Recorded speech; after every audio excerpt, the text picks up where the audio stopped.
Here we go. It's working. I would like to say for anyone just joining in on the Facebook Live, it is 7 o'clock on the button. We are operating like a finely tuned Swiss watch here at BridgeWay Church. Welcome to anyone who is here. I encourage you, as you're hopping in and tuning in this evening, would you please do us a favor?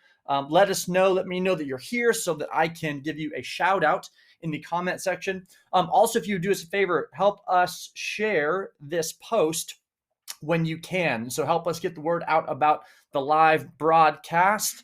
Hey, there we go. Tim Williams, winner chicken dinner, getting the first share for tonight. And I'm actually going to do this right now.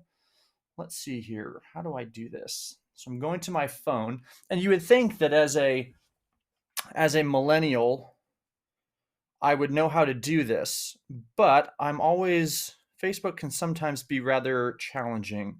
So what I'm doing is I'm going to this.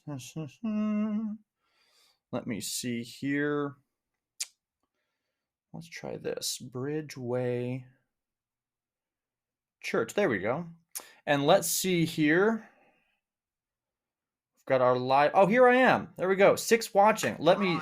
Oh my goodness, this is so weird. There we go. Tim Williams, winner chicken dinner. So I'm going to share this. For tonight, and I'm right post. Join us now! Exclamation point. Church. There we go. And that's so weird. It must be on a slight delay. All right. Let's see who is here. Scotty Sanders. Hello. It's good to see. Ooh, whoops.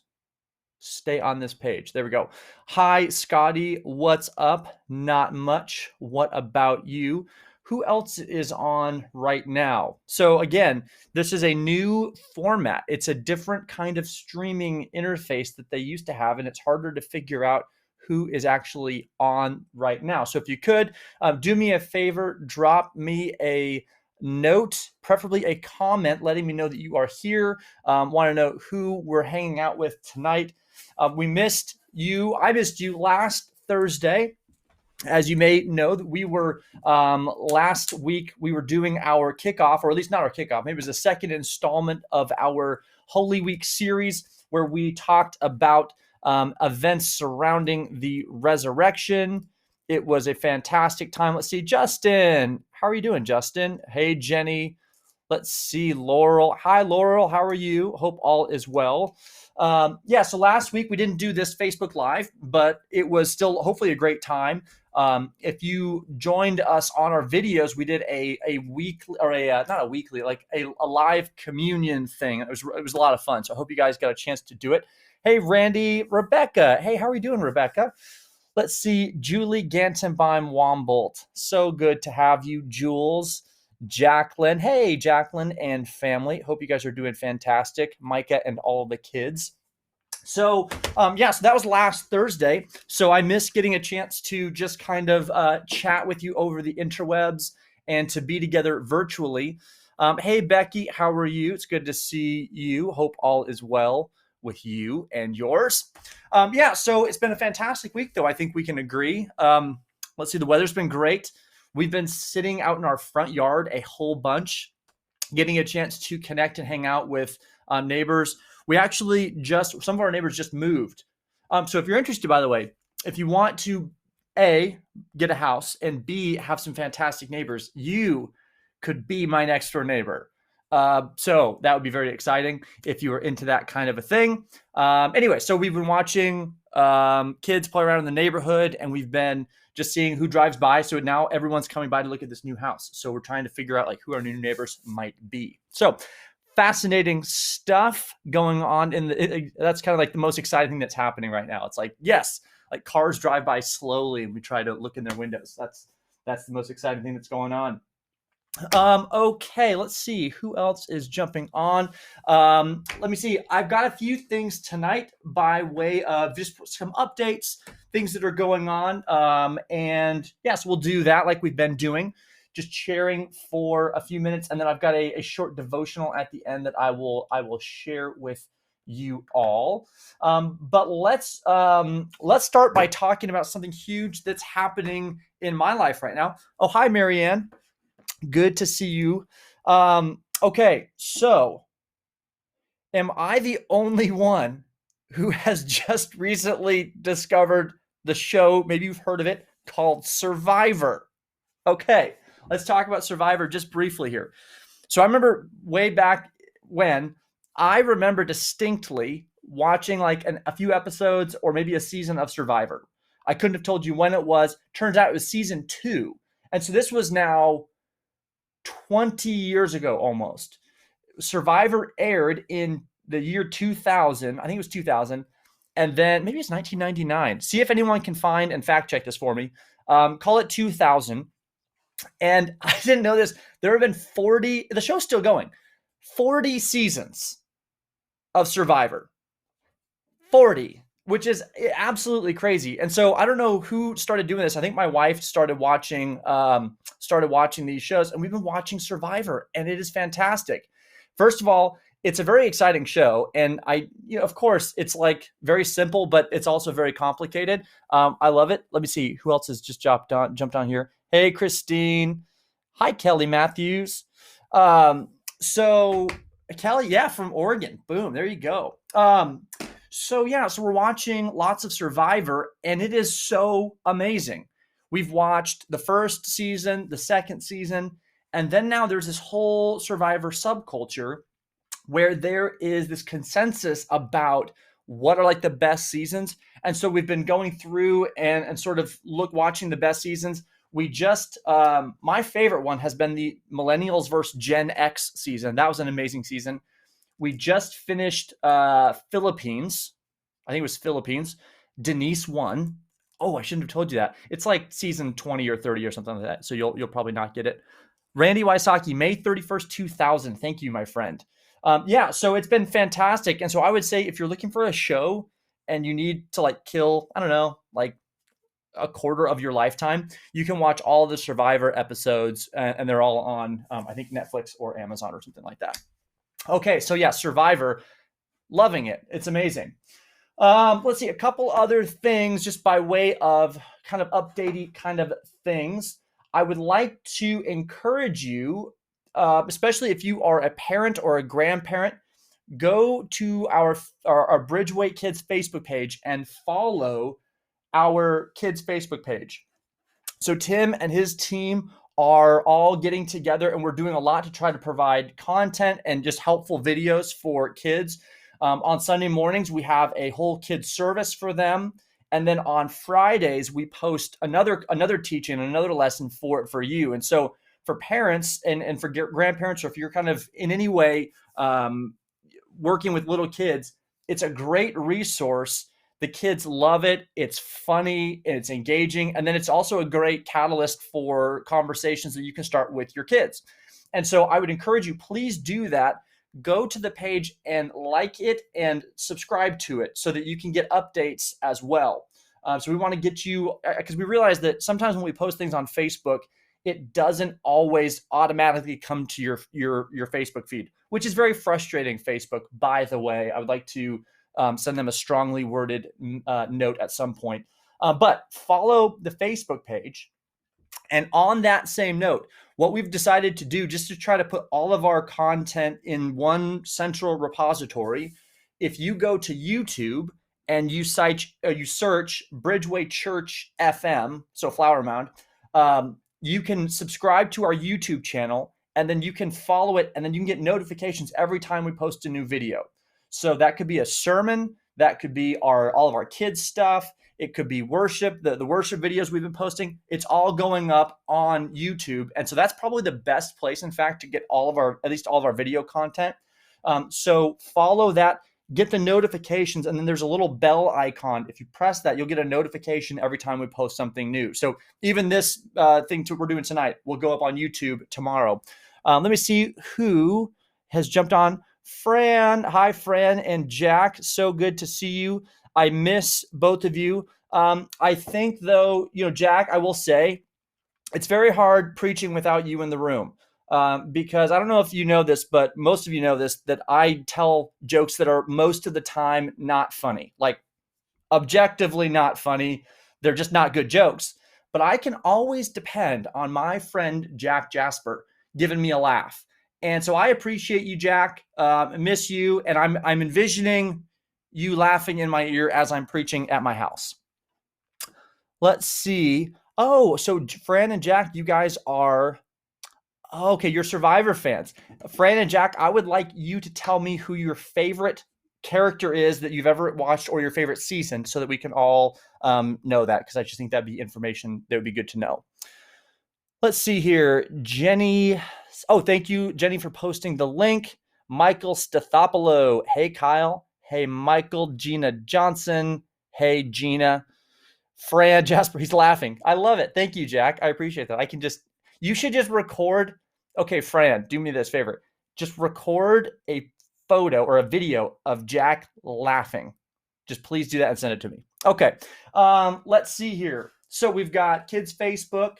We've got our YouTube link, and perhaps Jenny can even get our YouTube link up there so you can follow it right now. Please do that.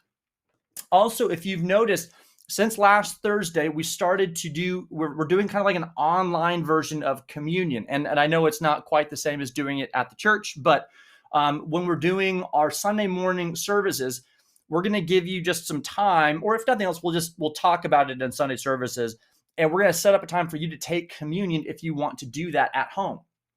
Now, I personally believe that the elements that you use are not as important as the attitude that you bring. So I believe if you are coming to this moment to remember Jesus, I think you can do that with elements that you have on hand. And so there's nothing special about our grape juice and crackers. In fact, many of you complain that they're not tasty enough, which that's another conversation for another day. But so you can do this at home, but if you want to, if you like having kind of, official elements, we have under the driveway at church, under the carport, there is a box of prepackaged communion supplies. So if you want, you can go to the church, pick those up, and then you can use those when we do communion together. But don't do like a run and like grab like 100 of them. Just grab like what you need for maybe a few weeks or so, and then we'll keep replenishing it. So help us out with that. But if you want to do communion at your home and you want to have those elements, we have those available to you. Rebecca, what is funny? Are you laughing at a joke? I'm not sure, but I appreciate the emoji laugh as well in any case. Okay, so communion, we're doing that. You can get those at the church, or you can do it with whatever you have on hand. We've been doing it with Welch's grape juice and animal crackers, because that's just, we've got animal crackers because we have 3 little boys. Okay, other cool thing. So some of you know of a church that we have worked with in the past, and they've done a lot of work on how to just be intentional about being a good neighbor. And of course, this is really embarrassing because the church's name at the moment escapes me. Let me see here. Oh my goodness, this is so embarrassing. I'm on national television here. Not really, but you get what I mean. Where is the church name on here? Okay, it's not, but it's a great church, and we've worked with them in the past. But they have produced a COVID-19 neighboring kit, and it's called The Art of Neighboring. And you probably have heard that book. We've had that book actually at BridgeWay. But they've put together just a helpful neighboring kit. And it's nothing revolutionary, but it just helps us to think about ways where we can be intentional to reach out to folks on our street or in our neighborhoods right now with COVID-19. So, Jenny, let's see. Do we have the link? I think Jenny has the link that we're going to post. So you can download this, and it's just a PDF. But it's a great way for you to just be intentional about reaching out to your neighbors whenever we can, and to be just, a source of hope and joy, and to be a picture of Jesus to people right now who might need it. Let's see here. Michael, matzah. Or is that Jewish bread? I think that might be unleavened Jewish bread, I think. Oh, Rebecca, the communion being bland and that being another conversation. Yes. Yes, it has been a contentious conversation, but that is, as we say, for another day. Back to this COVID-19 kit. grab it, download it. It's just a great way to just be intentional and to help you think about people in your neighborhood and in your community that you can have an impact on. So please do that. Finally, well, not finally. That's not finally. We're kind of midway through, in fact. So Easter recap again. I thought I was so excited about Easter, and I hope that this. And I know being together, there's no substitute. Okay, got it. But I really hope that you were able to engage with what we did on Easter. I really was so excited about the whole thing that we were doing, and I would like to give, first of all, just a huge shout out. And can I get a huge shout out from everyone on this right now to Will and our creative team for the incredible work, first of all, that they've been doing with these services online anyway, but then also with Easter. I'll say the sermon was passable, but I thought it was amazing what they did at the end with that song. So not only did Will jump on, but we had, I think it was 16 people from our music team jump in and do this amazing version of Resurrecting. And I'm just saying, like, there's some churches who have done that. Okay. Like, we obviously haven't invented that, but y'all, I'm saying no one has done that with like a full on string section. Are you joking me? So I think we should give Will and the whole music team some major shout outs. And I'm not seeing the shout outs come through. I know those are coming through. Shout them out right now because I thought it was amazing. And so all of our Easter stuff, and as you know, we did 5 sermons leading up to Easter, and that was to kind of engage with Holy Week. As of Monday, and maybe Jenny can confirm this, we've had over 40,000 interactions with our content, which means that in some way, shape, or form, 40,000 people in our community got to hear about the good news of Jesus' resurrection. And I think that is super exciting. And we just have to take a minute to think about how God might use that in the broader, in this broader moment that we're in. So I think that's super, super cool. I'm really grateful again for the whole team about all the work they did, and for you for sharing things, and most importantly for Jesus for doing what he did for us. But that was a huge win. And I think it's just a great way for us to remember that God can use any kind of moment to do something awesome for the kingdom. So again, thank you for all of you who are a part of that. Thank you to Will and the team for putting so much time. Like, you don't understand how much work it is to put all that kind of stuff together. And so for Will and the team to do that, that's just absolutely incredible. Okay, let me see here. Oh yeah, we have some shouts. There we go. Throwing hearts like crazy. Thank you for doing that. Let's see who else has joined here. Awesome, a few others. So again, thanks for everyone that has joined. Let's see here. So Easter was incredible. Let's take a pause, time out here. Throw it back to you. Are there any questions, things you want to talk about, things that you're wondering about, or other things you just want to talk about? While you're thinking about questions, as you know, I'm wearing a hat today. That is because the last Facebook Live, we were talking way too much about the hair regimen of this guy. And so today I decided to wear a hat instead. And so, yes, I did that. Let's see here. Yes, I also loved Resurrecting too, Jody. Hi, Jody, by the way. Let's see. Any questions, any things that you want? Again, this is all live, so you can ask me. Don't ask me embarrassing questions and tough questions like you did last time. But if there are questions that you have, I'm happy to answer those. That's a big reason why we do these in the first place, is to give us at least a little bit of an opportunity for a two-way conversation. Let's see, Scotty, you're welcome. Thank you.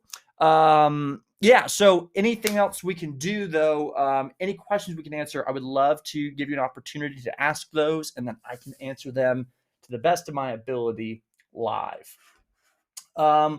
As we're getting to that, a lot of you have been asking, this is something just on a personal note, it means a lot to me that so many of you would be, having questions and just, showing concern for BridgeWay.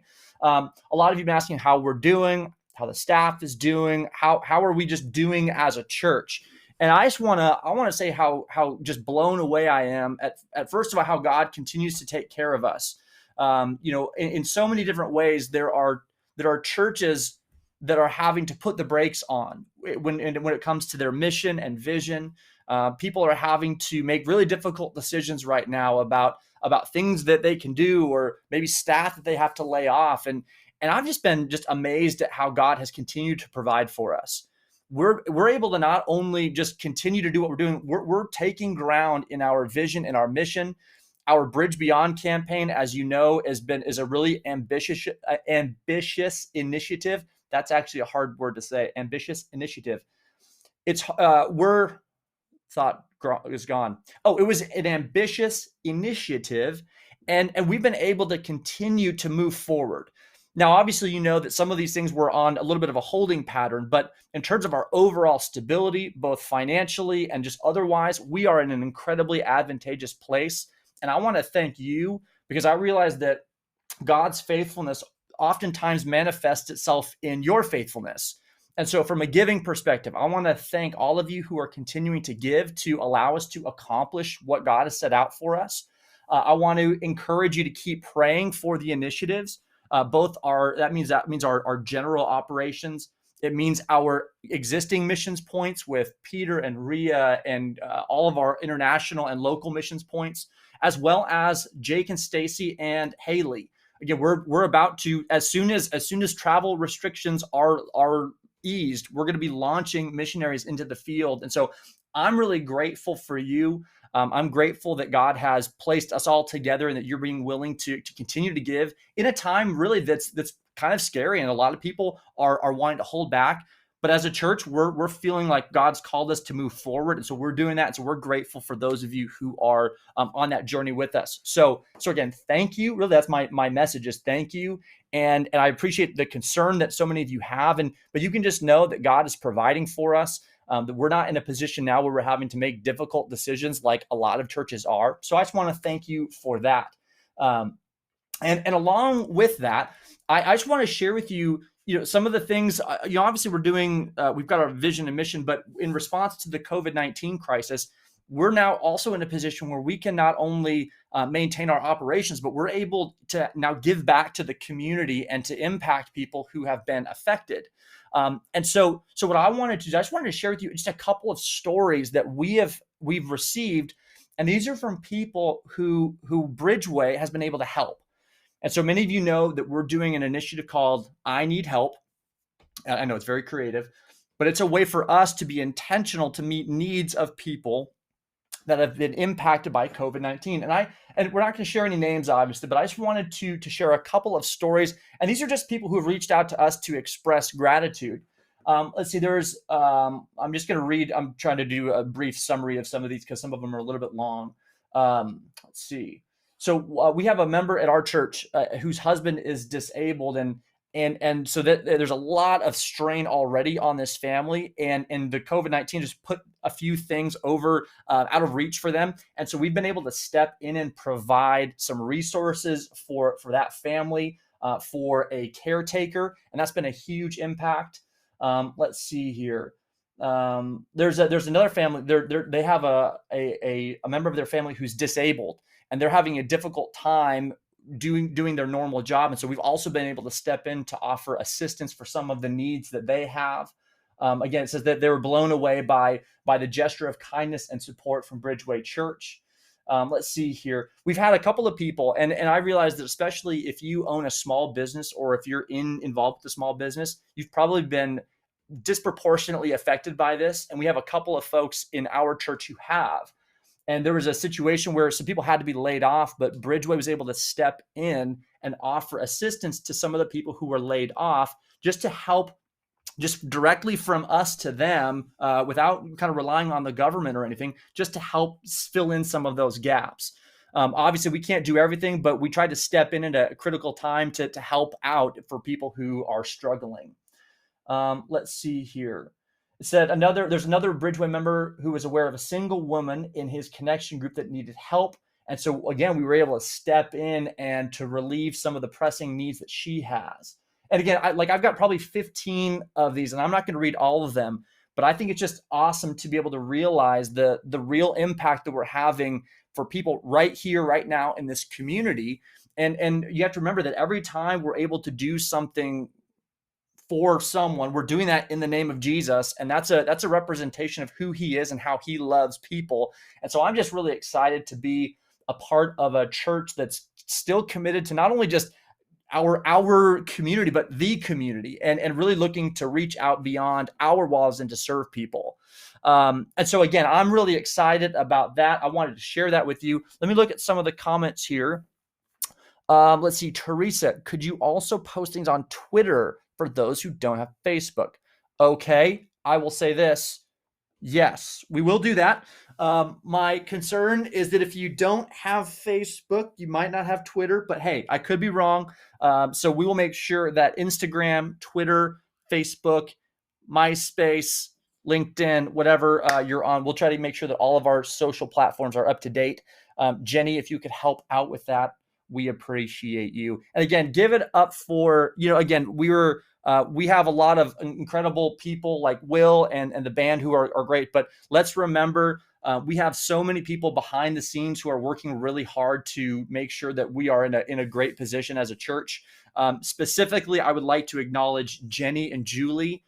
Most of you know that like BridgeWay runs because of Jenny and Julie. They do an incredible amount for us. And they don't really get the credit and the recognition that they deserve. So please make sure you give them some shout outs. Greg Gowert, MySpace. Yeah, MySpace. It was a thing. It was pretty cool at one point. I actually was able like a year ago to find my old wall because I think the website's still up. And I found my old wall and I'm like, wow, that was a blast from the past. It was, yeah, good thing that MySpace is just, we just wish them the best. Okay. Let's see here. Other things before. So tonight we might not go a full hour, but before I jump into a devotion, just a quick preview, sneak peek, as it were, on what's coming up this week. So Easter is now behind us. And as many of you know, when we started doing services online, we changed the order of what we were going to do. Next week was supposed to kick off a series on depression, anxiety, and worry, but we thought that would be kind of silly to wait. So we did that for the 3 weeks leading up to Easter. And so this Sunday, we're going to, not that things are going to be normal, because they're not, but we're going to start to establish a little more normalcy. As many of you know, we've been,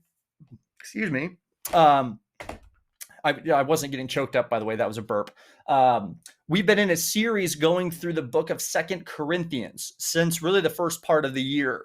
And so we're going to resume that study. We're going to be in 2 Corinthians chapter 5. And you're definitely going to want to tune in because our very own Art McNeese is going to be teaching. It's going to be incredible. So we're going to be back in 2 Corinthians. We're going to be back there for a little while, and then we'll talk about more stuff coming up. But I wanted to let you know that that's coming up this week. So if you have your Bibles, you're going to be in 2 Corinthians, and it's going to be a great time. Rebecca, what are those hand claps? See, Rebecca, these emojis. This is the problem with emojis. And I know I'm a millennial and I should love emojis, but sometimes you're not sure how to interpret emojis. Are you clapping for Jesus?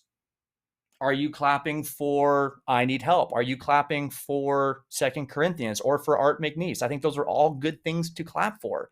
I just don't know what it is. So be careful about your emoji use. And that comes from a millennial, so that should tell you something. Okay. Let's see, 2 Corinthians. Yeah, we got there. So again, I'm going to share a short devotional. So if you have any other questions, you can go ahead and ask those, and I will try to get them. Randy here. Let me see. Randy Wysocki, still doing Filling the Void downtown Dallas. A lot of needs down there. Okay. So this is something that, and this is something that, and frankly, I was not totally aware of the status right now. So for those of you who don't know, Filling the Void is a ministry that goes downtown Dallas on Wednesdays and Saturdays. And I think there might be another day, Randy, so correct me if I'm wrong. And it's a fantastic ministry where we go down and we help just feed the homeless in downtown Dallas. We do a short teaching and we do a short time of worship. And I've done this before. And actually our entire small group went down there and served together with, families and kids. So we just brought everyone down. We had a great time. So we do need help and we still need to continue to staff that ministry. So if you're in a position where you want to do that, and if you're able to take the necessary precautions, leave us a message, or you can leave a comment in the comments here, and then we will get you in contact with Randy and the team, because it's a great opportunity. And it's still needs that we need to help meet in this community. Let me see. Oh, Rebecca, they're for Jenny and Julie. Of course they are. Absolutely. I love it. Let's see. Yay for Jenny and Will. Teresa, awesome. Jody, yes, you can still pick up communion. My understanding is that we're replenishing it. So we bought, I don't know, 500 or 1,000 communion elements. I think we're actually close to being out. So we will get more. Jenny, is there a way that we can let people know if there are elements left, or if we can just assume that they're going to be there? That would be fantastic if we could get some information on that. Fran Jasper, Jack Jasper. So the poop emoji. Okay, so this is something, if you were here, what series was this for? It was, that's going to drive me nuts. If someone can remember this series, I will be very impressed. But Jack Jasper helped me out with a sermon illustration, and he had to hold a giant poop emoji. And so that was fantastic. And we get the added benefit that it was for a sermon. So you get extra points for that. Let's see. Jenny says there were about 50 left yesterday. So go get them while they're hot, but we'll order more and we'll have them available for you. So we will not run out of communion elements. Okay. And if anyone can find, what was that series? That's going to drive me nuts. It's never good when you can't remember your own sermons. So anyways, let's move on. If you have any other questions, leave them in the comments, and then I'll check them as we conclude here. But I wanted to just take a few minutes to explore Galatians chapter 1, not the entire chapter, just a few verses. And Galatians is a great book. It's a real clear explanation and presentation of the good news about Jesus. And possibly my favorite part of the letter is how Paul is just straight up, like, he's salty. He is smacking the Galatians around because they're allowing other people to come into their community and distract them from the good news about Jesus as Paul presents it to them. And so Paul comes in, he establishes this church, and then he's continuing to plant other churches. So he eventually leaves it in the care of another leader. And really soon after, these folks called Judaizers, and we don't know this with certainty, but there's really good evidence to believe that these were Jewish converts to Christianity. And what they did is they took the message about Jesus and they added stuff to it. They said that, hey, Jesus is awesome, but if you want to be a true Christian or a true follower of Jesus, you need to believe in Jesus, but you also need to do these other things.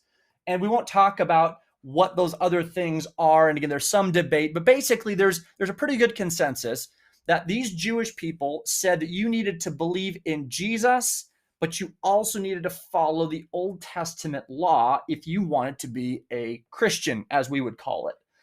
And so what Paul wants to do is he's going to write a letter to these Galatians, and he's going to remind them about the truth of the Christian message, of the message about Jesus, which is that we are justified, which is the way that we know. Justified is a theological term. And can you hear this? So many of you know that I have 3 young boys, and they are fighting with each other right outside my office. So if you can't hear it, I can hear it. That's why I got distracted there. But hey, God bless them. Okay, justification by faith. Justification, it's a theological word, but imagine that word means just as if I'd never sinned, like justified. And so what Paul tells us is that we're made right with God through faith in Jesus. So when we believe in Jesus and his death and resurrection, that's what makes us right with God. That means just nothing less and nothing more. It's just Jesus. And so these Judaizers wanted to take and add to that message. They said, well, you need to do some other things if you really want to be right with God. And so let me just start reading here in chapter 1, verse 4, and just make a couple of observations, because I think there's also a really practical message for us. Verse 4 begins this way. It says, Jesus gave his life for our sins, just as God our Father planned, in order to rescue us from this evil world in which we live. All glory to God forever and ever. Amen. Okay, so, and this is kind of a great time to remember this, because on Sunday we celebrated the death and resurrection of Jesus. And so what he's telling us is that in no uncomplicated terms, he says the good news about Jesus is that he died and rose again, and that by his death and resurrection, the evil that we see in the world has been overcome through what Jesus did on the cross, in the grave, and when he comes back to life. And so he says this is the essence of the good news. And sometimes we complicate what it means to believe in Jesus. We want to make things very complicated and technical. And I realize that there's so much depth to what Jesus did that there's a place for that.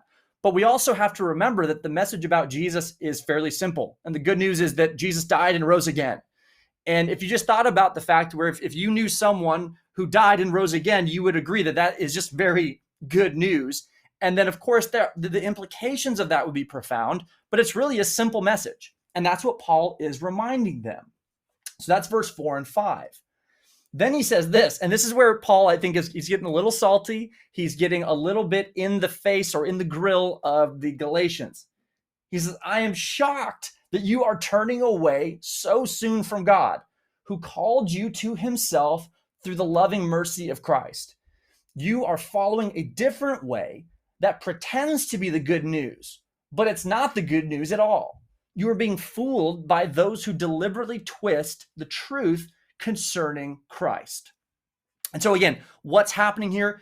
We don't have all of the clear details, but we can say pretty certainly that what these Judaizers are doing is that they're preaching intentionally a message that says you need Jesus plus blank, right? And the blank is probably the law, which means that they're saying that you need to believe in Jesus, that he died and rose again, which is great, but then you also need to follow all of the Old Testament laws, and there's 612 of those. And so you've got to basically become Jewish to become a Christian.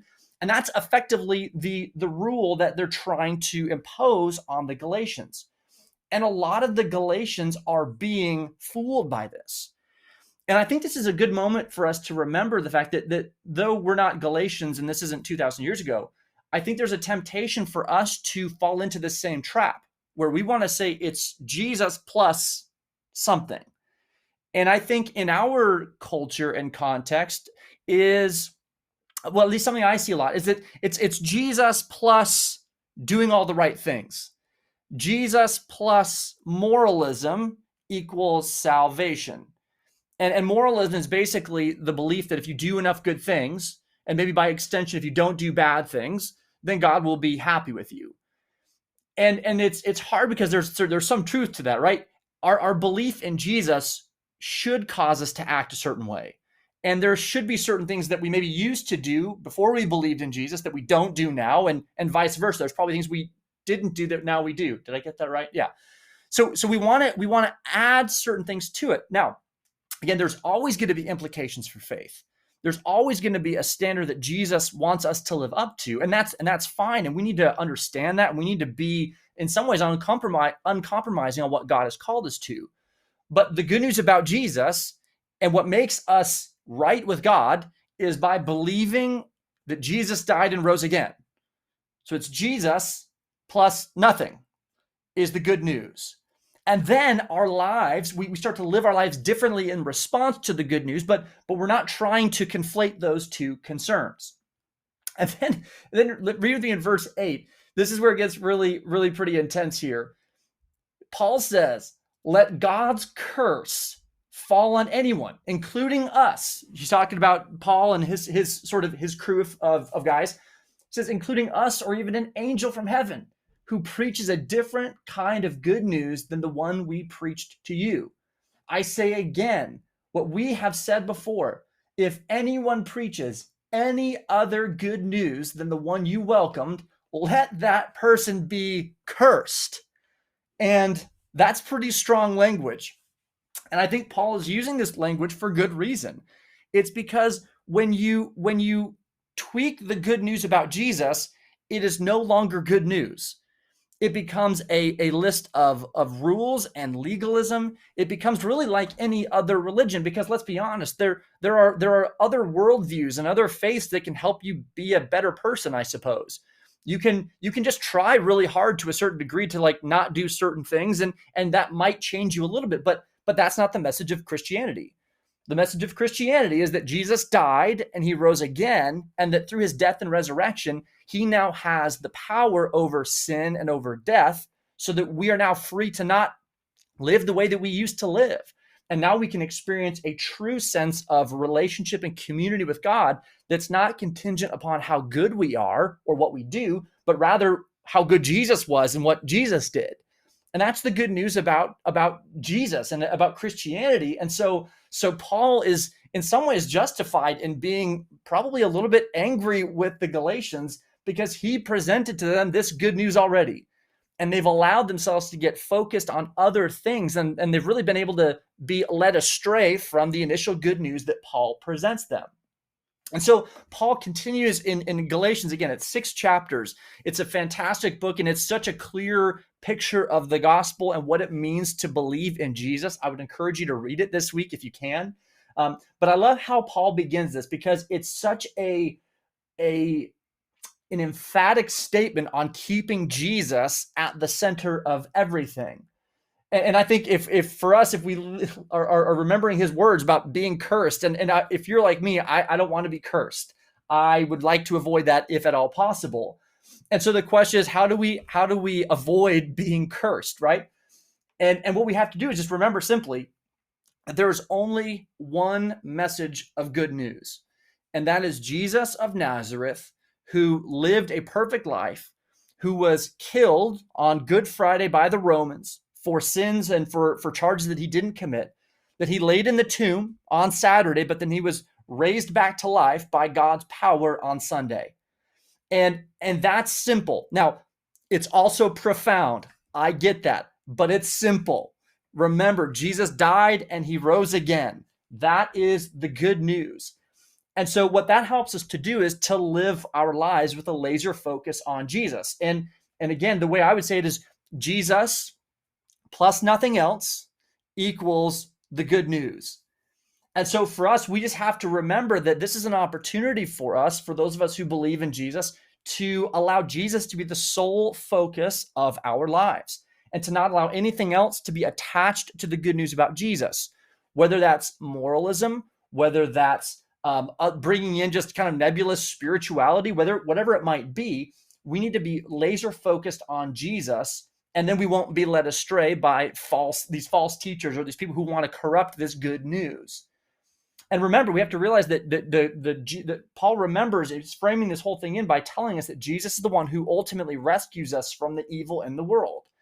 And so for Paul, that means sin. That means the brokenness that we see in the world. And that's some of the stuff we're seeing right now with COVID-19. We're seeing the results of evil being in the world. And this is simply just a fact of life, living in a fallen, broken creation. But Paul reminds us that it's Jesus who rescues us from that. And so as we're looking to other people or the government or even people that we know and love to be the one that saves us, remember what Paul's saying. It's Jesus that rescues us from the evil in the world. And so when we keep our eyes focused on him, then we are going to experience the freedom that comes along with it. And of course, that doesn't mean we just sit back and do nothing. That's actually the opposite. Jesus, in fact, invites us and really commands us to be a part of this, of coming against evil in the world, which is super exciting. But again, we have to realize it's Jesus's victory that allows us to experience freedom and victory from the evil that we see. And so let Paul speak to us from Galatians today. I would encourage you to keep reading through Galatians. It's a fantastic picture about what it means to live a life that's totally focused on Jesus. Okay, that's the end of our devotional. Okay, let me look through some of these comments, though, before we jump off here. Thank you, Art. Yes, justification by faith. Let's see. Any other questions? Again, I'm going to be wrapping up here soon, but if you guys have any other things you'd like to talk about, I'd love to chat with you online. Always, you can send us emails if you are not able to engage here. Also, would like to ask that you please like and share. And I'm not just saying like when you feel like it. I'm saying everything we post, please like and share it. And I know that's weird and it might sound a little unnatural. And even for me, sometimes I'm like, I'm not going to like and share that. But I need to do it and you need to do it as well. Because when you do that, our content gets out to more people. And right now, this is like the way that we are telling people about Jesus is on computers and with cameras and microphones. And so we want to encourage you to be a part of that process as well. So please like and share our content, particularly videos, things of this nature. You don't have to like every post, but like sermons, when Ben does a devotional thought, when we do things like that, when Tim posts content, please help to get that out to the community because we really need all of your help. Let's see here. Jody, thanks, Jen. I just want to mention. Oh, cool. Okay, appreciate the chatter here. So again, here's the deal. I continue to miss all of you. I love you all, and I know that our absence, it is true. It makes the heart grow fonder, and I become more and more fond of each and every one of you each passing day. I'm excited for when we are going to get to come back together and be together as a family in person. Last time we got together, we have decreed that we will have a big party as soon as we are like legally allowed to do that. We're going to have a time where we can just come back and fellowship with one another. But until that time, continue to stay strong, continue to press into the Bible and Jesus, help each other. Let's take care of one another. Let's help meet each other's needs. And again, God's going to do something incredible in this time. He already is, and he will continue to do so. All right, that is all. Grace and peace, my brothers and sisters. We will see you next Thursday at 7 p.m. and this Sunday at Sunday at 10 and Friday. We'll see you soon. Love you guys.